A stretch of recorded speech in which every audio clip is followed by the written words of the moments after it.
Carolina સ્ટેટમાં Charlotte નગરને વિશે આપણા વ્રત ગઢપુર ધામમાં સુંદર મજાની આ સત્સંગની દિવ્ય સભા અને સભામાં મધ્યમાં વિરાજમાન આપણા સૌના આરાધ્ય ગોપીનાથજી છે ને સત્સંગનો પ્રાણ છે એવા સૌના આપણા પ્રાણાધાર શ્રી ગોપીનાથજી મહારાજની સન્મુખ જ્યારે આ સરસ મજાની સભા ત્યારે સભામાં ઉપસ્થિત આપ સર્વે ભક્તજનોને જેમણે પાછલા અઠવાડિયામાં શ્રીમદ ભાગવતજીની દિવ્ય કથાનું રસપાન કરાવ્યું છે, કન્ટિન્યુઅસલી પ્રતિવર્ષ અહીંયા આવી આના સત્સંગનો ઉત્કર્ષ જેવો કરી રહ્યા છે એવા વિદ્વાન શાસ્ત્રી સ્વામી શ્રી પુરુષોત્તમ પ્રકાશદાસજી સ્વામી ઉપસ્થિત સભાનું સંચાલન કરી રહેલ અને શાર્લોટ હોય, ફ્લોરેન્સ હોય કે ભવિષ્યમાં આજુબાજુના સેન્ટરમાં પણ આપણો સત્સંગ વૃદ્ધિને પામે એવો જેવો પ્રયાસ કરે છે એવા શ્રી હરિચરણ સ્વામીજી છે. ઘણા બધા સંતો છે, શ્રી કે શાસ્ત્રીજી પધાર્યા છે ઘણા બધા વર્ષો પછી. જૂનાગઢ બોર્ડના મેમ્બર બ્રહ્મચારી શ્રી સરજુલ દાસાનંદજી આવ્યા છે. ઘણા બધા વર્ષોથી રામદાસજી સ્વામી અમેરિકાના પ્રવાસમાં રહી અને વડતાલનો સત્સંગ ખૂબ વધારી રહ્યા છે. હરિપ્રસાદ સ્વામી છે, વિધાન સ્વામી છે, આ બાજુ દ્વારકાના કોઠારી માધવ સ્વામી આવ્યા છે, વિનય સ્વામી છે, નિર્લભ સ્વામી એ તો એના નાગરિક થઈ ગયા છે. આપણી પાસે બે ત્રણ સંતો એના નાગરિક છે એની પણ આપણને બહુ ખુશી થવી જોઈએ. ઘનશ્યામ સ્વામી હોય, આ બાજુ ઘણા બધા સંતો હરિચરણ સ્વામી છે, ભગવત સ્વામી છે, અમારા વિહારી સ્વામી છે, ડીએન સ્વામી છે, તો પછી તમામ સૌ સંતો. આટલી સંખ્યાની આમે સંતોની સંખ્યા જાજી છે જશભાઈ, બહુ મોટું ભાગી કહેવાય. અરે અમેરિકાની ધરતી પર મુશ્કેલથી એક સંતના દર્શન થતા હોય ને તમારે 17-18 સંતોના દર્શન થાય તો તમારા ભાગ્યની કોઈ વાત થાય એમ નથી. તો શાર્લોટ સત્સંગ સમાજના આગેવાન ભક્તજનો શ્રી વિનોદભાઈ હોય, શ્રી રમેશભાઈ દાનાણી હોય, દુલાભાઈ હોય, માધુભાઈ હોય, નિમેશ હોય કે પછી બીજા બધા ભક્તો જે આમાં સેવામાં જોડાયેલા છે, સનદભાઈ વગેરે ઘણા બધા ભક્તો જોઈ રહ્યો છું ત્યારે ઉપસ્થિત આપ સર્વે ભક્તોને અમારા ભાવથી જય સ્વામિનારાયણ. અહીંયા એ વાત થતી હતી ગરમી ઘણી છે, ખુલ્લામાં છે, પણ સાચું કહું તમને સૌથી વધારે આ આહલાદક વાતાવરણમાં અમને વધારે આનંદ આવી રહ્યો છે. 40-42 માંથી આવ્યો હોય ને એને ગરમી દેખાય નહીં. અને ગરમી છે ને બેઝિકલી સાયકોલોજીકલ વસ્તુ છે. તમે અનુભવ કરો ને બહુ ગરમી બહુ ગરમી બહુ ગરમી તો બહુ ગરમી લાગે, પણ એમ વિચારો કે બરફ પડે તો એકદમ ઠંડુ લાગે. તો મૂળ વાત એ છે કે આપણે મંદિરનું નિર્માણ કરવા જઈ રહ્યા છીએ ઘણા બધા વર્ષોના પ્રયાસથી. અમે પ્રથમ વખત 2007માં શાર્લોટ ખાતે આવેલા, ત્યાર પછી આ વર્ષ 2025 ચાલે છે, એટલે ઓલમોસ્ટ 18 વર્ષ થયા. એમાં 2 કે 3 વર્ષ બાદ કરતા 15 વખત અમારે તમારી સમક્ષ આવવાનું થયું છે. એ બતાવે છે કે તમારો અમારી પર કેટલો બધો પ્રેમ. ઘણા બધા ભક્તોને ત્યાં રહ્યા, નીલકંઠભાઈને ત્યાં રહ્યા, ભરતભાઈને ત્યાં રહ્યા, રમેશભાઈને ઘણીવાર રહ્યા, સંજય સાવલિયાને રહ્યા, સનતભાઈને રહ્યા, દિવ્યેશભાઈને રહ્યા, નીલકંઠભાઈને ઘણી વખત રહેવાનું થયું મારે. તો આપ સૌ ભક્તોનો પ્રેમ અને ભાવ તો અમારેથી બહુ સ્પષ્ટ રીતે વિદિત છે. મૂળ વાત વાળા ભક્તજનો આપણે બધા પરમેશ્વરના ઉપાસકો છીએ. આપણે આ કળિયુગની અંદર આપણું જીવન બહુ અલ્પ હોય, બુદ્ધિ પણ આપણી બહુ ટૂંકી હોય, પણ એવી ટૂંકી બુદ્ધિમાં પણ જો ઈશ્વર પ્રેરણા કરે ને તો આ કળિયુગમાં જે ભગવાનની ભક્તિ આપણાથી થાય ને તો સમજવાનું પરમેશ્વરની સૌથી મોટી દયા આપણી ઉપર છે. કેમ કે કળિયુગમાં શું હોય કે કળિયુગમાં જીવને સૌથી વધારે અંતઃશત્રુ કોઈ નડતો હોય ને તે છે માન. માનરૂપી જે અંતઃશત્રુ છે ને જીવને બહુ નડતો હોય છે. એ જીવને ઘણી વખત ભગવાનને વ્યવસ્થિત રીતે ભજવા દેતો પણ નથી. પણ એવા સમયમાં પણ આપણે જે શ્રદ્ધાથી આમાં જોડાયેલા છીએ, મને યાદ છે લગભગ 20 વર્ષ ઉપરાંતથી રમેશભાઈ આદિક આપ સૌ ભક્તોનો એવો ભાવ કે અહીંયા મંદિર થાય, ભગવાનનું મંદિર થાય, વડતાલ ગાદીનું મંદિર થાય, અહીંયા લક્ષ્મીનારાયણ દેવ ગોપીનાથજી મહારાજ વિરાજમાન થાય, અહીંયા સિદ્ધેશ્વર મહાદેવ વિરાજમાન થાય, અહીંયા વિઘ્ન વિનાયક દેવ શ્રી કષ્ટભંજન દેવ વિરાજમાન થાય. આવો એના હૃદયમાં ભાવ. પણ ક્યાંક અટકે, ક્યાંક બરોબર જગ્યા લેવાઈ ગઈ, સમય વીતી ગયો, બીજું થયું, ત્રીજું થયું. ખરેખર આવી પરિસ્થિતિમાં સારી જગ્યાએ સત્સંગ તૂટી જતો હોય પણ એને બદલે તમે સત્સંગમાં દિન પ્રતિદિન વૃદ્ધિને પામ્યા ને તો તમારી શ્રદ્ધાને વાત બહુ ધન્યવાદ આપું છું. મહારાજ વચનામૃતમાં કહેતા કે ભગવાન જેમ જેમ કસણીમાં ભક્તને રાખે ને ભક્તે વધારે રાજી થવું. ભક્તે એમ વિચારવું ભગવાન મારાથી વધુ નિકટ છે, એ મારી પરીક્ષા લઈ રહ્યા છે. પણ એવી સ્થિતિમાં પણ ચલાયમાન થયા વગર મૂળ માર્ગ ઉપર ચાલવું ને એ ભક્તનું પ્રાથમિક અને પરમ કર્તવ્ય વાળું લક્ષણ છે. અહીંયા ભલે મંદિર મોડેથી થાય, પણ એટલું યાદ રાખજો કે જેટલું મોડેથી થશે, જેટલું ભગવાનનું ભજન થશે. અને એક વસ્તુ તમને કહું, શ્રીજી મહારાજ 29 વર્ષ આ સત્સંગમાં રહ્યા.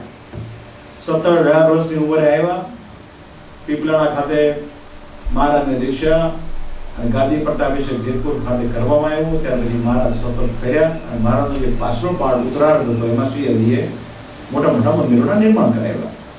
અને એનો હેતુ કયો છે કે અમે મંદિરોના નિર્માણ એટલા માટે કરાવીએ છીએ કે એમાં કદાચ ઉપાસના થોડીક રહેશે ને, કદાચ ભક્તિ થોડીક રહેશે ને તો પણ ઉપાસના ટકી રહેશે. મહારાજ કે અમે ઘણા બધા એવા વૈરાગીઓને જોયા છે, ઘણા એવા ત્યાગીઓને જોયા છે કે જેમાં પાછળથી છે ને ભક્તિનો નાશ થઈ ગયેલો છે. તો ભક્તિ અને ઉપાસનાની પરંપરા ટકી રહે એના માટે મંદિરોનું નિર્માણ કરાવ્યા છે. અને મંદિરોમાં પરમેશ્વરના જ સ્વરૂપો પધરાવ્યા છે. અને કેવળ સ્વરૂપો પધરાવ્યા છે એટલું જ નહીં, ભગવાનનો ભક્ત મંદિરને વિશે આવે, ભગવાનના માટે નાની મોટી વસ્તુ પદાર્થ લાવે, ભાજી લાવે, તરકારી લાવે, શાકભાજી, ફળ ફળાદિક લાવે, તો એનાથી તમારી ભક્તિ ટકી રહેતી હોય છે. એમ કરતા થતા શ્રી હરિએ પ્રથમ મંદિર શ્રીનગર કહેતા અમદાવાદની અંદર નરનારાયણ દેવનું બનાવ્યું. ત્યાર પછી ભુજનગર વિશે શ્રી નરનારાયણ દેવ પધરાવ્યા. ત્યાર પછી વડતાલમાં ભગવાન શ્રી હરિએ પોતાના ગુરુ પાસેથી જે વરદાન માંગ્યું હતું એના ભાગરૂપે શ્રી લક્ષ્મીનારાયણ દેવ પધરાવ્યા છે. એ મહાપ્રતાપી એવા શ્રી લક્ષ્મીનારાયણ દેવનો દ્વિશતાબ્દી મહોત્સવ ગત વર્ષ થયો. આપણામાંથી ઘણા બધા ભક્તજનો એ ઉત્સવમાં પધાર્યા હશો, બાકી બધા આપ સૌ ઓનલાઈન જોયું હશે. એકમાત્ર બંને દેશ ગાદીમાં ઓરિજિનલ સ્વામિનારાયણ સંપ્રદાયમાં વડતાલ ગાદી એકમાત્ર એવી ગાદી છે કે જેની પાસે 1300 કરતા પણ ધ્યાની, જ્ઞાની, વિદ્વાન, તપસ્વી સંતો છે. અને અમારા હૃદયમાં એવો વિચાર કે જો બધા જ સંતોની શક્તિનો જો સદુપયોગ કરીએ તો શું ન થાય, એ વાત વડતાલ લક્ષ્મીનારાયણ દેવના દ્વિશતાબ્દી મહોત્સવમાં સૌએ માણી. એવો ભવ્ય ઉત્સવ થયો. એની પાછળનું કારણ કે વડતાલ સ્વામિનારાયણ સંપ્રદાયનું સર્વોચ્ચ તીર્થધામ છે, રાજધાની છે. શ્રી હરિએ પોતાનું સ્વરૂપ પધરાવ્યું છે, લક્ષ્મીનારાયણ દેવ પધરાવ્યા છે, આચાર્ય પદનું સ્થાપન કર્યું છે. શ્રી હરિએ સર્વજીવના હિત માટે શિક્ષાપત્રીનું લેખન કાર્ય પણ વડતાલમાં રહીને કર્યું છે. મહારાજે ગોમતી ગળાવી છે, અનેકવિધ દિવ્ય ચરિત્રો કર્યા છે, અનેકવિધ વચનામૃતો કહ્યા છે. અને બધા જ વચનામૃતો બહુ સમજવા જેવા હોય છે. એમાં વડતાલનું 18મું વચનામૃતો તમામ સત્સંગોએ અવશ્યપણે એને કાયમ વાંચવું, એનું મનન કરવું, એનું શ્રવણ કરવું અને એનો વિચાર કરવો, કેમ કે એમાં શ્રી હરિનો મત સ્પષ્ટ રૂપે જણાય છે. એની સાથોસાથ મહારાજે વાત કરી કે અનંત કોટી સૂર્ય ચંદ્રમા જેવું જે અક્ષરધામ પ્રકાશમાન છે એની મધ્ય જે પુરુષોત્તમ નારાયણ વિરાજમાન છે, તે જ પુરુષોત્તમ નારાયણ પૃથ્વીને વિશે રામ કૃષ્ણાદિક રૂપનું ધારણ કરે છે. અને જ્યારે જીવને સત્સમાગમના માધ્યમથી સ્વરૂપનો નિશ્ચય થાય છે ને, ત્યારે જીવ એ બીજના ચંદ્રમાની પેટે વૃદ્ધિને પામે છે. કહેવાનો મતલબ બધા સ્વરૂપો ભગવાન એકના જ છે. એ રામ કહો, કૃષ્ણ કહો, શ્યામ કહો, ઘનશ્યામ કહો, આ બધા સ્વરૂપો પરમ તત્વ એક પુરુષોત્તમ નારાયણના છે. એમાં ક્યારેય કોઈ લાગભાગ કરવો નહીં. શ્રીજી મહારાજ વડતાલના વચનામૃતમાં 18મા વચનામૃતમાં કહે કે સ્થાનક સેવક અને કાર્યના ભેદથી ભગવાનનું તો બહુ ઘણું છે, પણ એને લઈને ક્યારે ભગવાનના સ્વરૂપમાં ભેદ કરશો નહીં. અને જે ભેદ કરશે ને ગુરુદ્રોહી ગણાશે, વચનદ્રોહી ગણાશે. તો માટે વાલા ભક્તજનો, ભગવાનના જે ઉપાસકો હોય એને તો બહુ ઈમાનદારીથી, નિર્દોષતાપૂર્વક દાસને દાસ થઈને ભગવાનની ભક્તિ કરવી. એમ કરતા થતા શ્રી હરિએ આ સંપ્રદાયની અંદર તત્પશ્ચાત ધોલેરામાં શ્રી મદન મોહનજીની સ્થાપના કરી. ત્યાર પછી જૂનાગઢની અંદર મહારાજે શ્રી રાધારમણ દેવ અને મહાપ્રતાપી એવા શ્રી સિદ્ધેશ્વર મહાદેવની સ્થાપના કરી. વિચાર કરો, આ બધા જ સ્વરૂપો મહારાજે પધરાવ્યા છે. શ્રી હરિચરિત્રામૃત સાગરમાં મહારાજ કે આ બધા સ્વરૂપો મારા ઈષ્ટદેવના છે. તમામનું સામર્થ્ય શ્રી હરિમાં રાખ્યું છે એવું ભક્તોએ વિચારવું. કોઈને ક્યારે ભગવાનથી નોખા ગણવા નહીં. જે નોખા ગણે છે ને એની સમજણમાં એટલી કસર ગણાય. માટે બધાનું સામર્થ્ય રાખ્યું છે. વિચાર કરો, અનંત કોટી બ્રહ્માંડના આધાર એવા શ્રી હરિએ સિદ્ધેશ્વર મહાદેવ પધરાવે, રાધા રમણ પધરાવે, ગોપીનાથ પધરાવે કે મદન મોહન પધરાવે, એને તો ક્યાંય કોમ્પ્લેક્સ છે નહીં. એ તો ભક્તોને એવી આજ્ઞા કરે છે કે તમારે કાયમ વર્ષો વર્ષ ભાગવતજીનો ગ્રંથ વાંચવો, સાંભળવો. મહારાજ આપણને એવી આજ્ઞા કરે કે અમારા ભક્તજનોને પ્રતિવર્ષ દ્વારકાધીશની યાત્રા કરવી, અમારા ભક્તજનોને શિવરાત્રી જન્માષ્ટમીનો ઉત્સવ ઉજવવો, અમારા ભક્તજનોને જગન્નાથજીનો પ્રસાદ કોઈ પણ નાત જાતના ભેદભાવ વગર પણ લેવામાં દોષ નથી. આ બધી મૂળ હિન્દુ સનાતન ધર્મની જે પાયાની બાબતો છે મહારાજે આપણને શીખવાડી છે. વિષ્ણુ, ગણપતિ, શિવ, પાર્વતી આદિ સ્વરૂપોને માનવાની મહારાજે વાત કરી છે. સ્વામિનારાયણના કુળદેવ હનુમાનજી મહારાજને આપતકાળમાં કાંઈ પણ કષ્ટ આવ્યું હોય ત્યારે એને માનવાની વાત કરી છે. કહેવાનો તાત્પર્ય હિન્દુ સનાતન ધર્મની જે મૂળભૂત બાબતો છે, હિમાલય પર્વતથી લઈ, ગંગાજીથી લઈ, ચાર ધામથી લઈ, 12 જ્યોતિર્લિંગથી લઈ, તુલસીજીના છોડથી લઈ, આ તમામ બાબતોનો મહારાજે આ સંપ્રદાયની અંદર એનો સમાવેશ કર્યો છે. અમારા ભક્તોએ માતા પિતાની સેવા કરવી, શક્તિ સામર્થ્ય વાળા હોય તો એને રોગી મનુષ્યની સેવા કરવી. મહારાજે એટલી બધી આપણને વ્યવસ્થિત આ કળિયુગની અંદર શિક્ષાપત્રીના માધ્યમથી આજ્ઞાઓ કરી છે. એ પ્રમાણે જો આપણે ચાલીએ તો આ ઘોર કળીકાળમાં પણ આપણું કલ્યાણ થાય ને થાય, એમાં કોઈ શંકાની વાત નથી. તો એ જે શિક્ષાપત્રી છે એને 200 વર્ષ વિક્રમ સંવત 2082 વસંત પંચમીના રોજ 200 વર્ષ પૂરા થાય છે. તે જ પ્રમાણે વિક્રમ સંવત 2082 કારતક સુદ એકાદશીના રોજ શ્રી હરિએ પોતાના બંને ભાઈઓ, મોટા ભાઈ શ્રી રામપ્રતાપજી મહારાજ અને નાના ભાઈ શ્રી ઈચ્છારામજી મહારાજ, આ બંનેના એક પુત્રને દત્તક લઈ અને મહારાજ આ સંપ્રદાયની પરંપરા અક્ષુણ્ણ રહે એના માટે આચાર્ય પદનું સ્થાપન કર્યું છે. શ્રી હરિનું કોઈ પણ કાર્ય એ અહેતુક ન હોય, એ અર્થસભર હોય. કેમ કે જો આપણે એને અનંત કોટી બ્રહ્માંડના આધાર કહેતા હોઈએ તેનું કોઈ પણ કાર્ય ક્યારેય પણ અપૂર્ણ ન હોય. વેદોના મત પ્રમાણે જે બ્રાહ્મણ જ્ઞાતિના બ્રાહ્મણ વર્ગના જે હોય એ બાકીના ત્રણેય વર્ણને મંત્ર આપવાનો અધિકાર ધરાવે. એટલા માટે કલ્યાણ કરવાને વાસ્તે શ્રી હરિ આ વખતે બ્રાહ્મણ કુળને વિશે પ્રગટ્યા છે અને પોતાના જ કુળમાં આચાર્ય પદનું સ્થાપન કર્યું છે.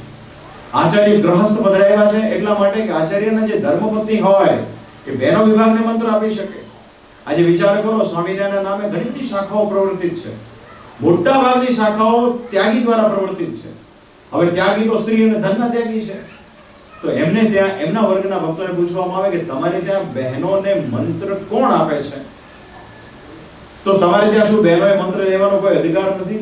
તો આ બધી બાબતોને પરિપૂર્ણ કરવા માટે શ્રી હરિએ આ જે ઉદ્ધવ સંપ્રદાય જેને પાછળથી શ્રી સ્વામિનારાયણ સંપ્રદાયના નામે ઓળખવામાં આવે છે એની અંદર મહારાજે બધી વ્યવસ્થાઓ કરી છે.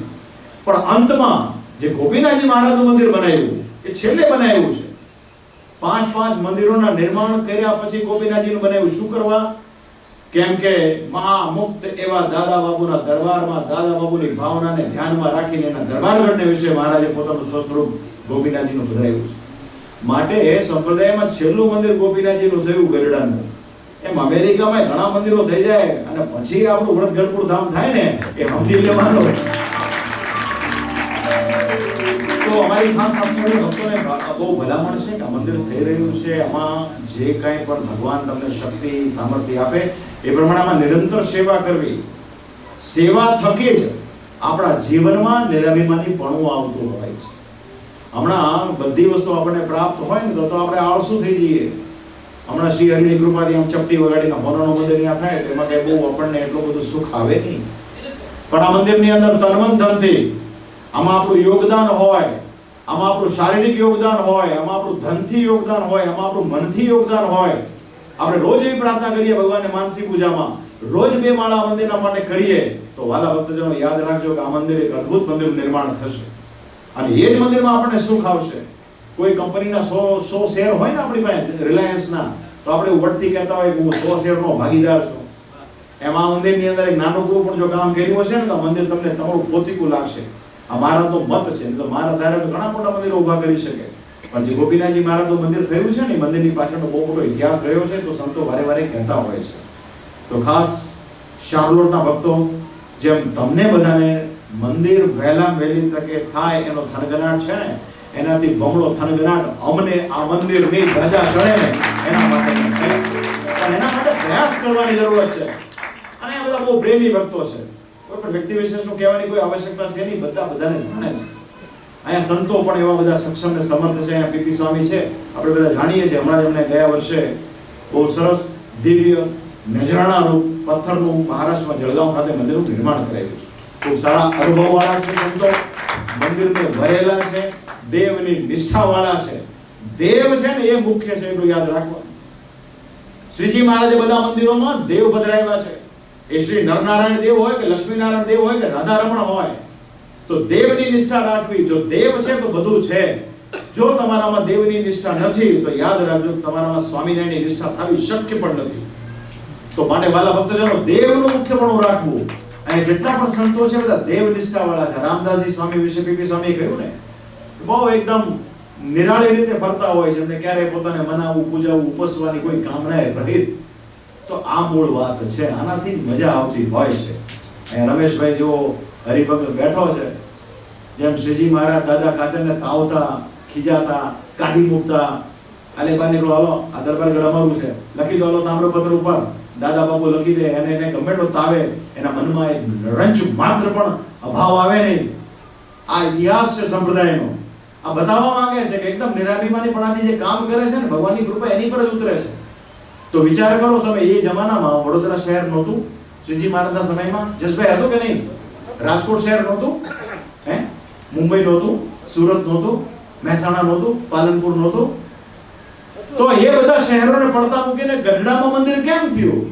કારણ કે ગઢડામાં ભગવાન સ્વામિનારાયણ વરેલા એવા મહામુક્ત દાદા બાપુનો જે ભાવ હતો ને, એને લઈને મંદિર થયું છે. તો મૂળ વાત એ છે કે વસ્તી જાજી હોય કે મોટું ભવ્ય નગર હોય, ત્યાં મંદિર થાય જરૂરી નહીં. એક હરિભગતનો જો ભાવ હોય ને, ઇતિહાસ છે, ધોલેરામાં મંદિર બન્યું પૂંજા બાપુના ભાવથી બન્યું, જૂનાગઢમાં મંદિર બન્યું ઝીણા બાપુના ભાવથી બન્યું, ગોપીનાથજીનું મંદિર બન્યું દાદા ખાચરના ભાવથી બન્યું છે.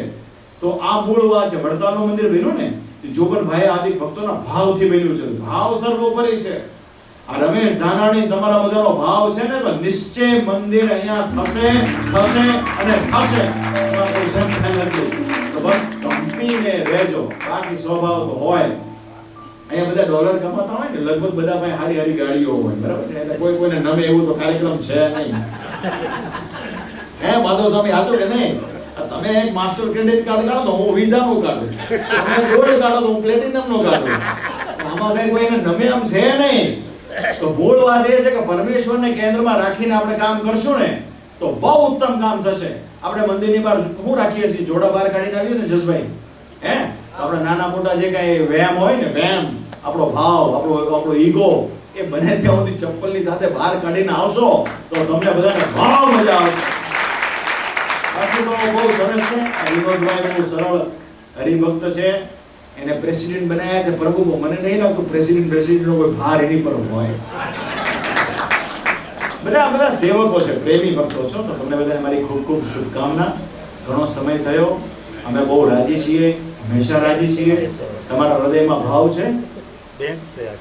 હા, વિનોદભાઈ છે ને, એ શાર્લોટ વ્રતગઢપુર ધામની બેંક છે એવું સંતો કહે છે. એની ડિપોઝિટ અહીંયા વપરાય એવું જોવાનું કામ પાછું આપણું છે. એ તો સત્સંગની ઓલી બોરડી હોય ને, મોટા સંતો કહેતા કે ઓલા આવે ને યાર બોરડી છોડીને વયા જાય. યાર બધા બહુ આટા મારતા હોય માધવ સ્વામી, હે ને? અહીં તો પછી બધા આવીને ક્રેડિટ કાર્ડની જેમ વિનોદભાઈ ઘસી જાય. પછી અહીં નર્મદાજીની પાણી આવે ને, પછી બધા વેણ વાળી લીધું હોય ને પોતાના ગામમાં, તો છેલ્લે જ્યારે નર્મદાજી પહોંચે તો ખાલી ટીપુ પાણી પીવું.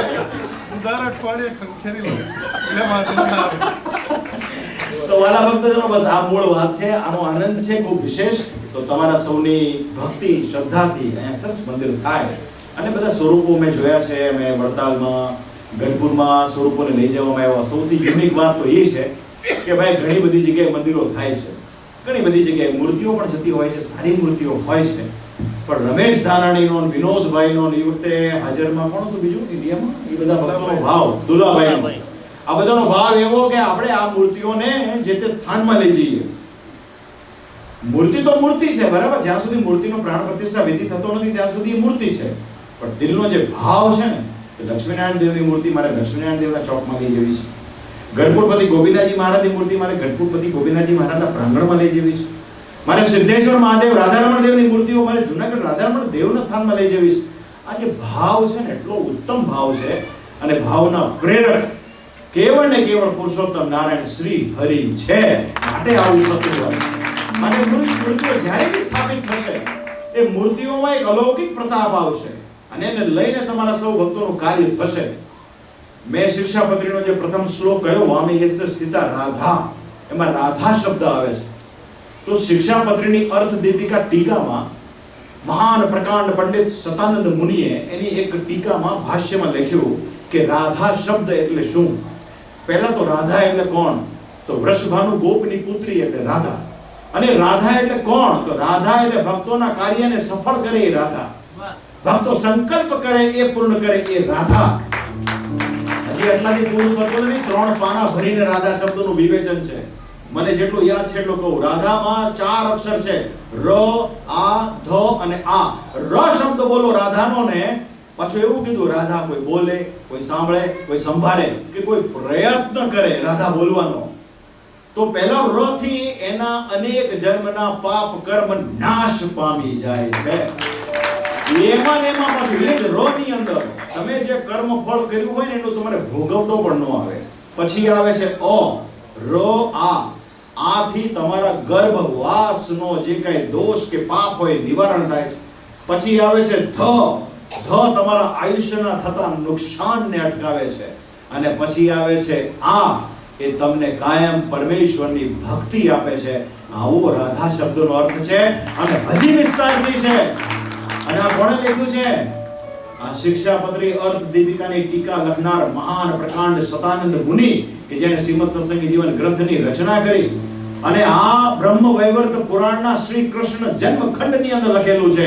આ બધી વસ્તુઓ ઓથેન્ટિક છે. વિચાર કરો, હવે આટલી મૂર્તિઓમાં ખાલી એક રાધાજીનો આ મહિમા છે. વિચાર કરો, વિચાર કરો તમે પરમેશ્વરના સ્વરૂપમાં કેટલી તાકાત છે. માટે વાલા ભક્તો, ભક્તિ ભલે થોડી કરીએ. હું એમ નહીં કહેતો ભગવાકિયાની જેમ 24 કલાક ચોંટી કરો.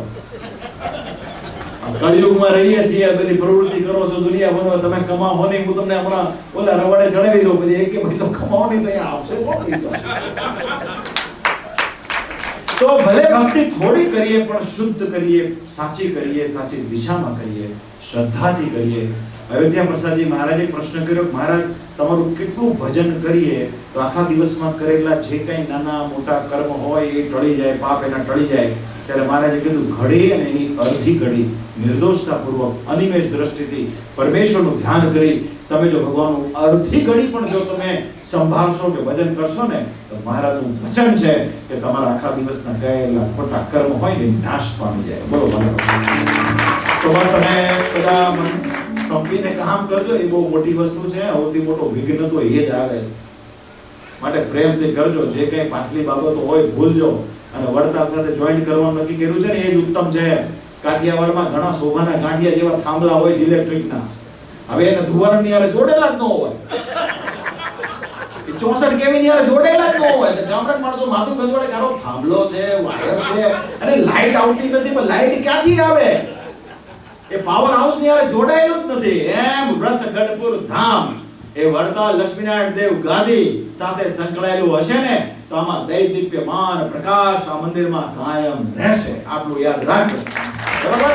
નાની મોટી બાબતોને વિચારી દેવાની રમેશભાઈ, એનો કોઈ અર્થ હોતો નથી. બરાબર? સમજો બધા? તો બોલો લક્ષ્મીનારાયણ દેવની મહારાજ આપ સર્વનું ખૂબ મંગળ કરે એવી પ્રાર્થના. અમારા પીપી સ્વામી હરિચરણ સ્વામીનું હું ખરેખર બહુ ભલામણ કરું છું. અહીંયા કાયમ સ્વામી ક્યારે અંતર કે ગેપ પાડવા દેતા નહીં. તમે થોડો ટાઈમે જે જોડી જાઓ છો બોડીને તો ખાલી પૈસો નહીં, આપણે આપણું આધ્યાત્મિક પોષણ મજબૂત રાખવાનું, એ પણ રાખવાનું કે આમાં કોઈ છીંડું નબળું નથી ને. બાકી હું તે ઘણા બધા પ્રવેશ કરનારા હોય છે જ્યાં. તો એ વાત ખાસ જાળવી રાખજો એવી આપ સૌને ભલામણ. મહારાજ આપ સૌનું ખૂબ મંગળ કરે એવી પ્રાર્થના. અસ્તુ જય સ્વામિનારાયણ.